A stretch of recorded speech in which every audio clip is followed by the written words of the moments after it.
Welcome back to the Integrate This podcast. And of course, you're here to check out our Tech in 10 series on Eduaide AI.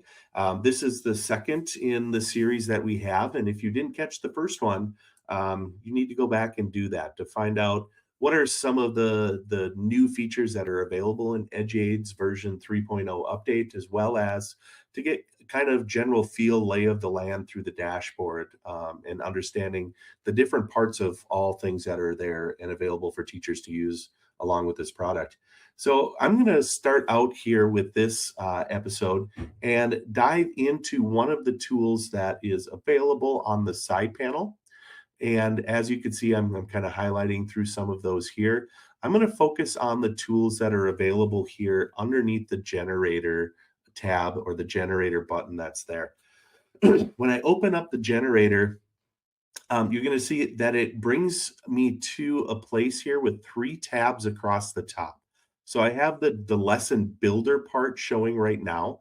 And you can see that there are many different cards that are here. If you look at the names of some of these, they might look familiar to you if you've ever experimented around with, say, Magic School or even using the Gemini tools in Google Classroom.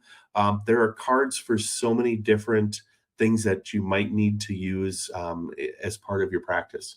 The other tabs that are across the top, there's one for graphic organizers, which is, I think, really kind of cool. It starts off with a template here of a graphic organizer that you can then dive into and you can customize and you can make it your own for the particular group of students and the particular assignment that you have.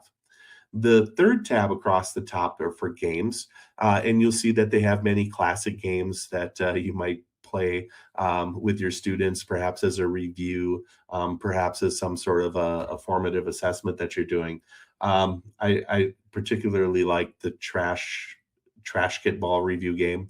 I remember having review games where students are throwing paper wads into the basket, the trash basket as part of that review. You know, they can have the free throw, they can have the layup, or they can go for the 3-pointer, all of those different sort of things. So I think that's kind of cool that they have that built in there. But I'm going to go back to the lesson builder tab just because you'll see a lot more of the different types of content available there.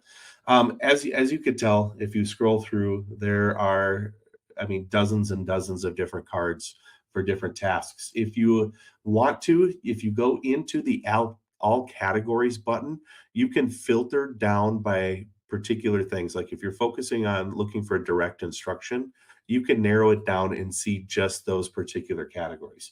Or if you want something about assessments and questions, again, I can just shorten it to that particular group.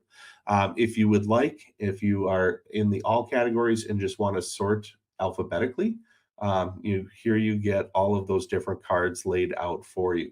They also have a show recents. If you have particular cards that you used recently and you're like, oh, what was that last one that I used? And you can get back to it quickly through the show recents. You can even just jump right to ones if you favorite them. And so you could see by me adding the star to these different ones here, from the lesson builder or from the tabs for organizers or games, they can get added into your favorites. And you can see I've got a couple of them starred here. And anytime you click that button on or off, it'll either put it into or remove it from your favorites. But what I want to do is dive into one of these here and take a look at how you can use these tools to build out materials that you would use with your lesson then. So I'm going to search for one that is going to create a text leveler. And so here I find one called, and I just used the little search feature here to find it because I knew kind of what I was looking for. So I'm going to go with a leveling text button here. And just for the interest of saving time here, I'm going to go with just using the exemplar that it's already created, except for instead of first grade students, I'm going to choose 7th grade as the topic here and say, use this exemplar and ask it to generate. So you can choose here, and this is kind of a feature that's being rolled into these large language models today, is the thinking mode that you use or the model that you use.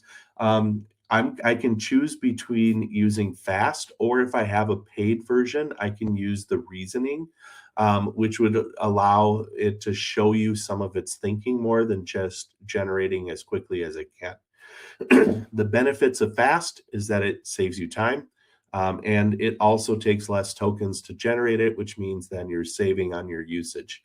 If you are using the reasoning part, it's going to maybe come up with a response that it takes longer to think about, might be less prone to hallucination then, but is also going to use up your tokens faster. So I'm just going to keep it on the fast one for now and ask it to generate here these leveled text readings on global trade and the Columbian Exchange. And so here, this is again, without me doing any other work, I can get this text generated for a passage at 3 different reading levels. One of them is going to be above the 7th grade reading level. One of them will be at that reading level, and one of them will be slightly below.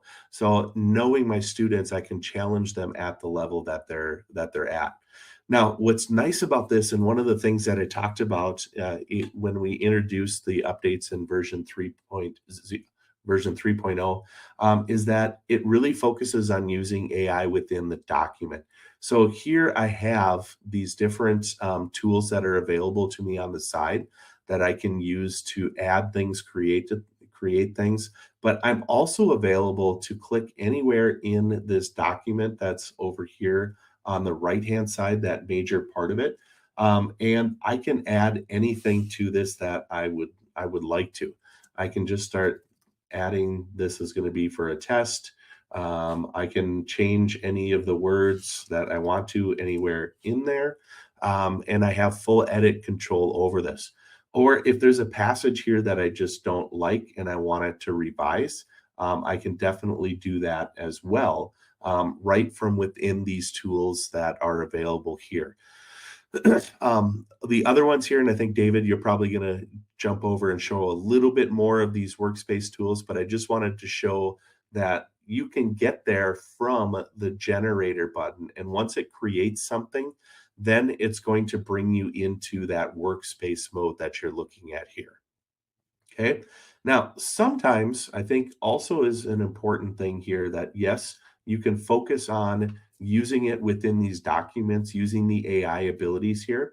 But I wanted to show you one other thing that's over here in the side panel, and that is this Erasmus button. Think of Erasmus is really the chat bot that's built within Eduaide. Like if you're using another one of the AI tools, they might call it something different. I know one of them calls theirs Raina, because Raina, but even though my daughter's name is Raina, she just spells it differently. That's why I don't ever forget that one. But from within here, you're welcome to use this when you're just starting and you have no idea where you want to go and you're looking to brainstorm. You're looking perhaps for that thought partner to help get some ideas flowing.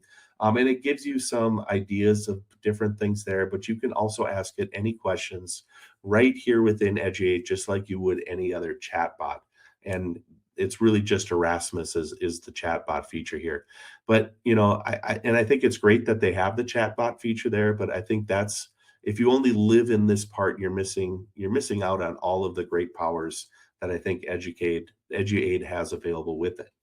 And so check out all of these different things that are within this generator part. You can see it's quite extensive, and you're going to find something in there that you can use to really bring to your lesson, even today or tomorrow, if that's what you need. So that's great. In our next episode that we have here, David is going to take us through. I kind of gave you a little sneak peek at it, but I know he's going to take a much deeper dive into all the things that you can look at with the workspace features in Eduaide. And so we look forward to seeing that next episode.